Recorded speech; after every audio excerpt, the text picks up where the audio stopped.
Good morning, good afternoon, good evening, wherever you are in the world. Welcome to the Stardust Show, powered by Radio Awards World. I have the privilege of co-hosting the show today with a very dear friend of mine, Roger Cheetham. Over to you. Welcome, Marina. Good afternoon to everyone here as well. Wow, Roger, we met a couple of months ago at the Authors Awards in London. And since you become a MTN associate, you start writing your book, you launch your coaching program. You've been awarded for the Stardust Award, which is happening in London 19 November at the Royal Horse Guard Hotel. And a lot of people are looking up to you for help and advice and guidance. So tell us, what brought you where you are right now in your life? Okay. At the time I discovered Radio Works World, I experienced quite a bit of trauma in my life at that time, and for a way to use that as a positive to help other people and to motivate them. And Radio Works World was just the right fit to give me that fulfillment and give me that opportunity to help others at just the time I needed it. Wow, Roger, so for our listeners who don't know you yet, and for people who are willing to read your story, which is going to be published soon, tell us more about your vision. What do you think is a key dimension in your life as we speak right now?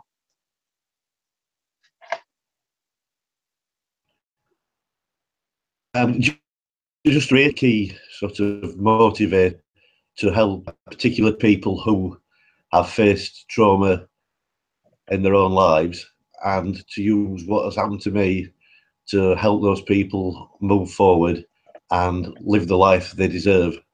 To be the title of the forthcoming book that you mentioned. So, so what do you think is needed more in our modern society? Now it's 2017, and a lot of people feel alienated. They carry a story, they carry memories. They find it very difficult to connect with other people, and they never feel listened to.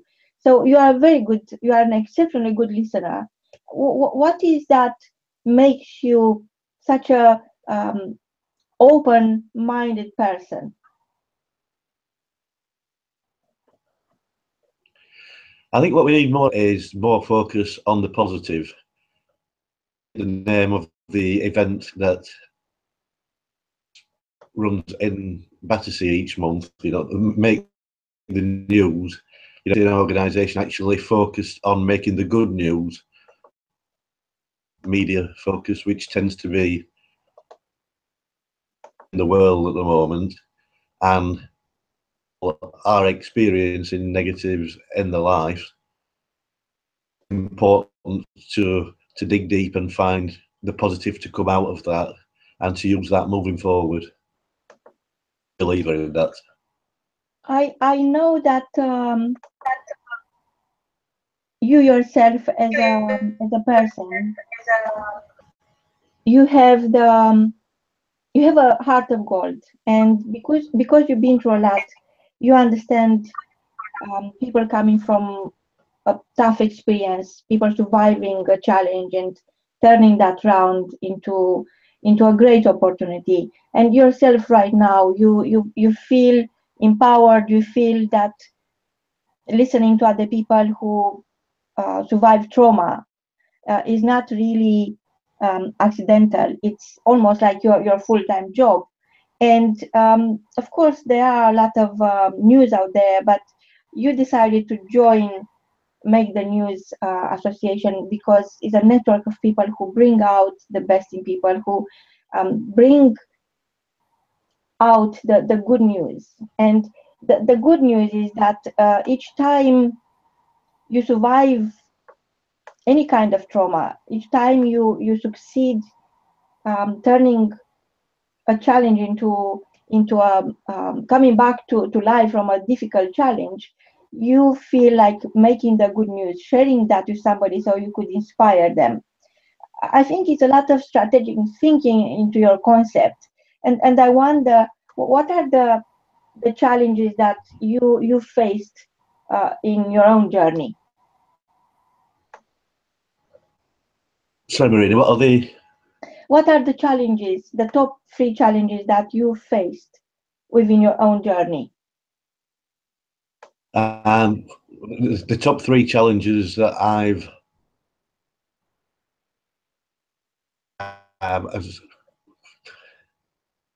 what's made my main story, the one that I used to, is firstly to turn a victim of crime, and that people would want to do that to someone. Secondly, having to live with a lifelong disability as a result of what happened. Coming to a realisation that even though there have had to be amendments made in my life, I'm still very much able to live the life with those amendments in place.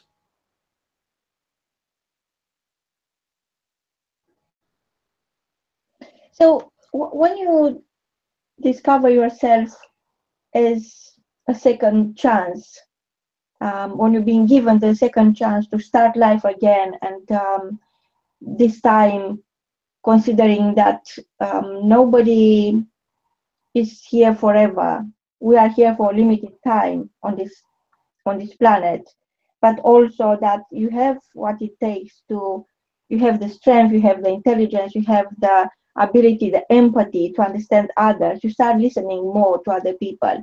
What is your view on empathy? My view on is, from a personal point of view, having the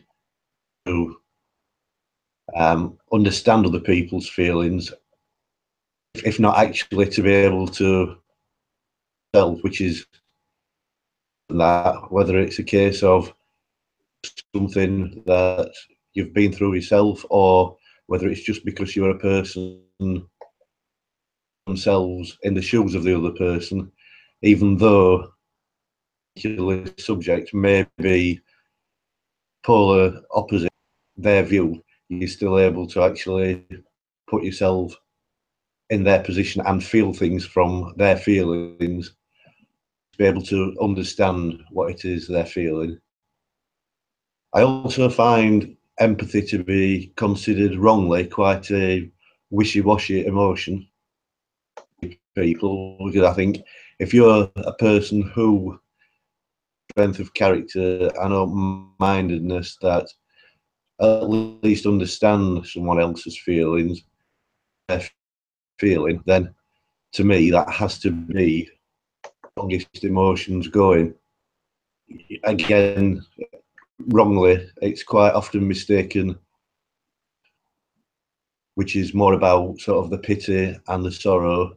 And I can honestly say, hand on heart, whenever I share my story, the reason of seeking sympathy and pity to share with people who may have experienced similar experiences or in their lives.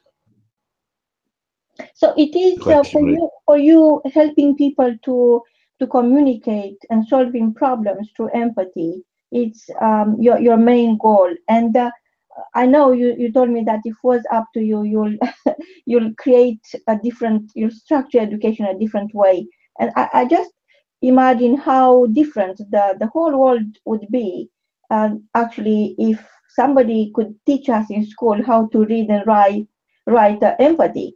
So how do you read empathy?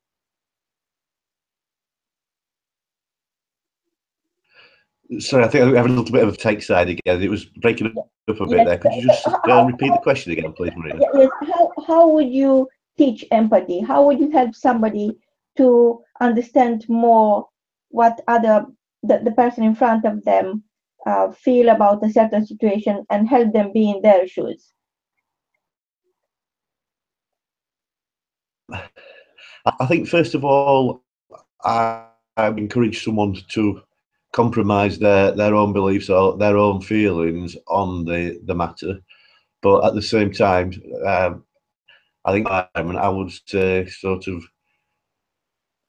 sides to a coin. You know, you have your beliefs and your feelings, but just take a step back and take a moment, look at the situation and the feelings that are driving the other person to have the opposing view or feelings that they're experiencing.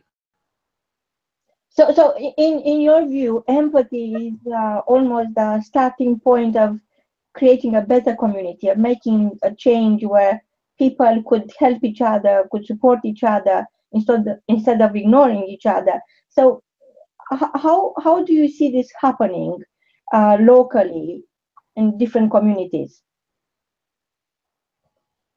How do I see locally? Yeah, how do you see this empathy education happening, taking shape within your local community? Sadly, I'm not seeing it happen, and I mentioned earlier, I don't believe that the media is helping with that either. You know, they're more looking at sensationalism, empathy, and that's why I think people turning my own experience of negative and sort of the sentiment that runs through the entrepreneurs community. We need to be the teachers, the wider community out there.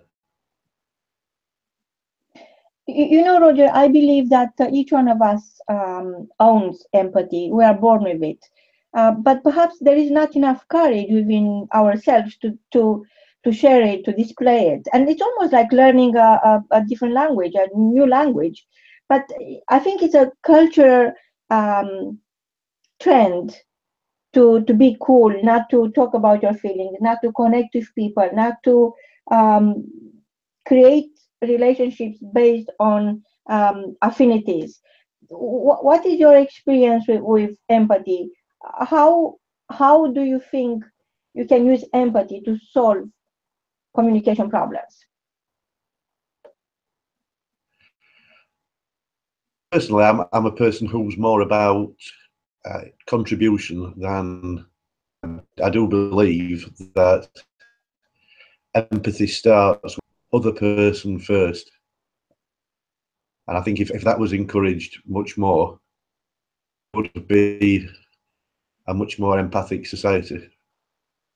So in this picture of an empathic society, it's all about echoing with another person's story and finding yourself within another person who is in front of you. But perhaps this takes a lot of curiosity. This takes the focus from the bad news that are out there and they're crashing down on us into the person next to you or in front of you, and engaging into conversations with a more um, human nature, if you want, talking about um, their day, for example, engaging into a dialogue rather than an argument. Perhaps they're not yet um, part of our culture, and perhaps we lost it a while back. Because I remember sometimes I smile with no reason, and always somebody asking me, "What are you smiling about?" as if I need a reason.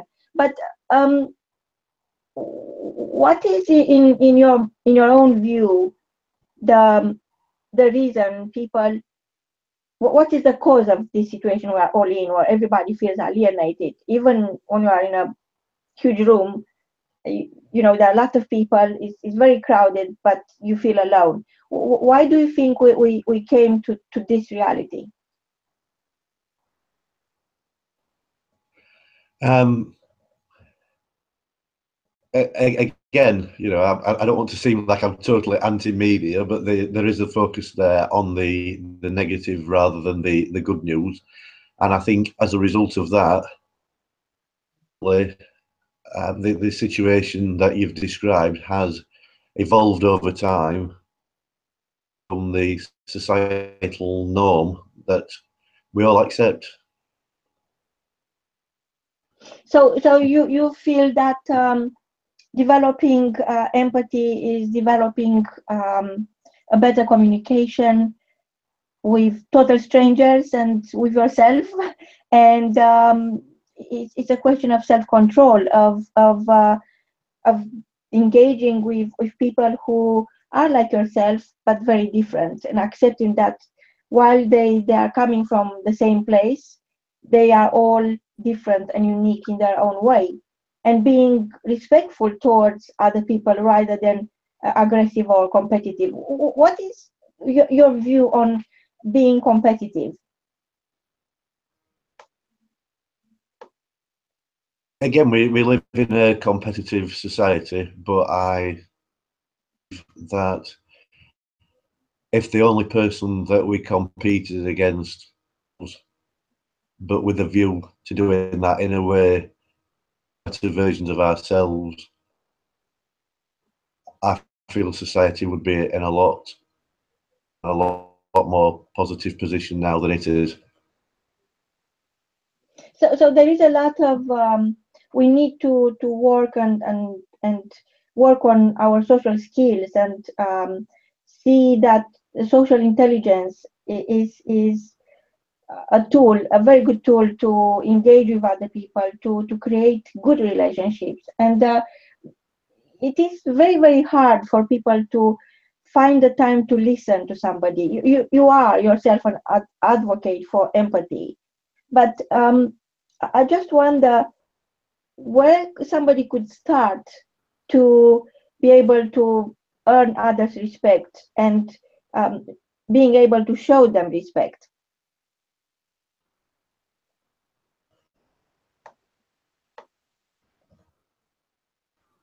So what was that again, Marina?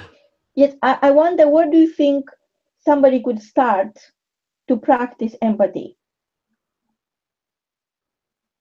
How could someone start to practice empathy? Yes, Question. yes.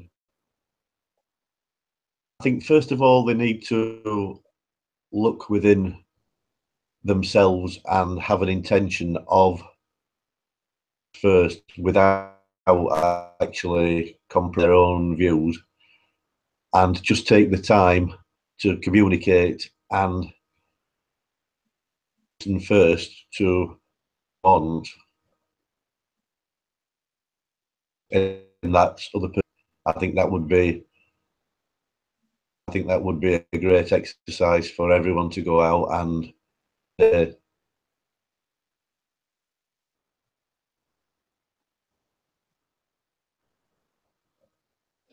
You know, I have a granddaughter, and what I see in her is a lot of empathy. She's so kind, and she'll come from, if I'm asking for something or looking for something, she'll drop everything she's doing, and she'll come from the other corner of the room to give me a pen or whatever it is that I'm looking for. And I don't think that adults could act the same way. I don't think that that ability of being kind and paying attention to the person next to you is developed well. It's almost like, if anything, we are conditioned to not to pay attention to other people.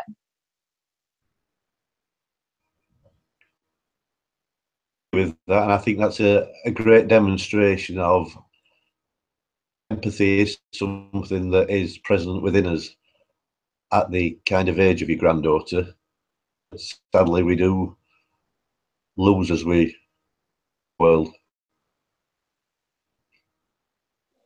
I know that you are using the story as a mechanism for empathy, and instead of reasoning with people, you just share your story, which is a very emotional story, and got a very dramatic, it's filled with dramatic moments, basically. And that really makes people thinking about, what if that happened to me? What if, it's very powerful. The story is a very powerful tool. So I wonder if you could share with us your own story. certainly do that, Marina. I'll share very much the abridged version of the story today, and if anybody does want to hear the full version, then please do come along to the Stardust Awards on the 18th and 19th of November.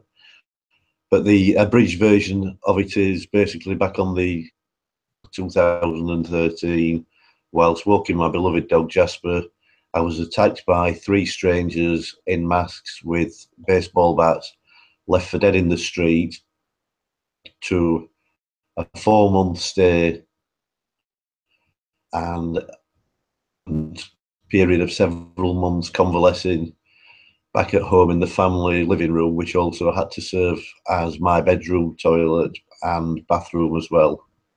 That's the very condensed version of what happened to this story. But that's the story that I used to demonstrate empathy, because whilst that was quite a negative time in my life, and there were along the way there where I could have given up, that actually gave me, first of all, with crime, as it's left me with lifelong disabilities as a result of the said attack.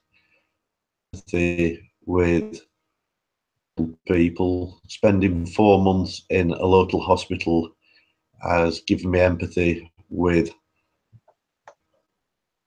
patients, and the time spent confined in one room of the home for several months, there housebound for a variety.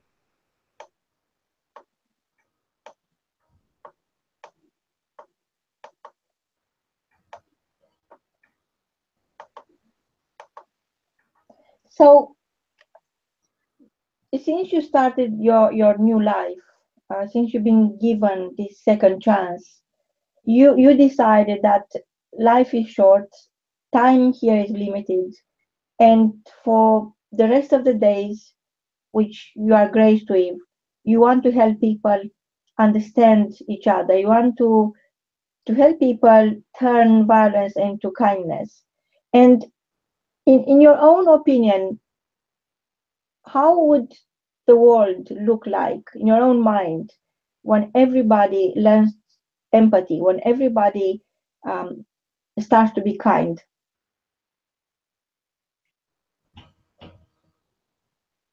Like with empathy, if everyone showed it, is that the question?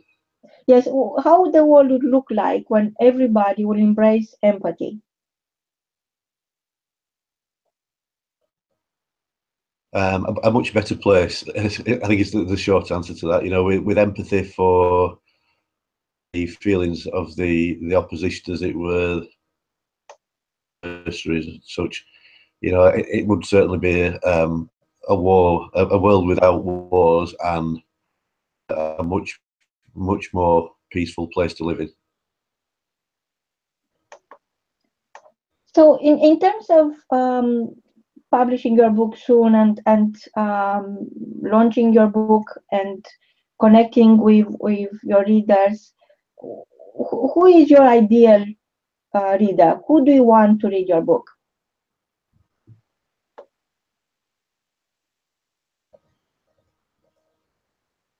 I think same scale that trauma, but I think everyone has experienced trauma to some degree. But I would sort of say my ideal reader who's faced trauma through life, whether that be physical, mental, emotional, relationship, probably in their late 40s, early 50s, roundabout my, and someone who in their life has reached that turning point of realizing that they have a second chance, that they are actually here more than they've actually done so far, and to practice moving forward and live the life they deserve. So you are a man on a mission in pursuit of personal excellence. The most important step for you in helping others is to help them create a mindset that allows them to think positive, to connect in a better way with others, to be kind to each other. So of course, it's almost like pulling the weeds out from a mental garden, because I don't know why it's so much easier for people to have negative thoughts and be aggressive instead of having positive thoughts and be kind. So how would you sow the seeds for this new way of life?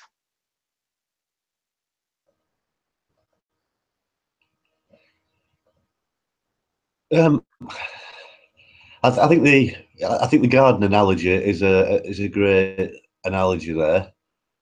The first thing to do is look at yourself and remove from that are actually strangling you, to enable you to different way from the other person's point, with empathy with the other person, and move on from there. So I know in your book and within your coaching program, there are steps, there are vital steps towards achieving empathy, towards achieving the life you deserve to live.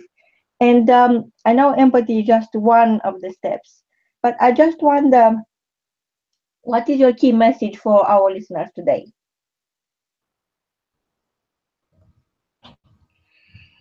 You just want what, sir, Marina? So I just wonder, what is your key message for our listeners today, our listeners who need to clear trauma or mental blocks they might have, or their limiting beliefs, so they could start a new life, the life they deserve to have. Pretty much just to sum up what we've sort of said in this discussion. Don't compromise your own beliefs, but start by looking at your inner self, at what you need to address there, the bigger picture, see the opposing side from the other person's view. And even if you can't feel what they're feeling, then at least try your very best why they are feeling what they're feeling. Wow, Roger, I never stop being really impressed by your ability to help other people and see good in people. And after everything you've been through, you managed to restore your mindset for success and live the life you deserve. I want to congratulate you again for being nominated for the Stardust Awards 2017.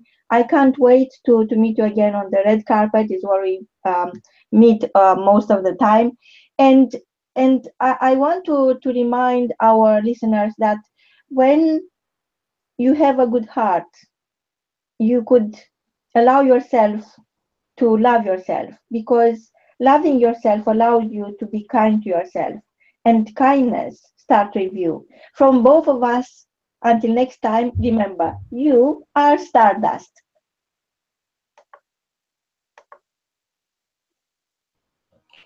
You certainly all are, yes. Without a doubt, you are Stardust. Goodbye.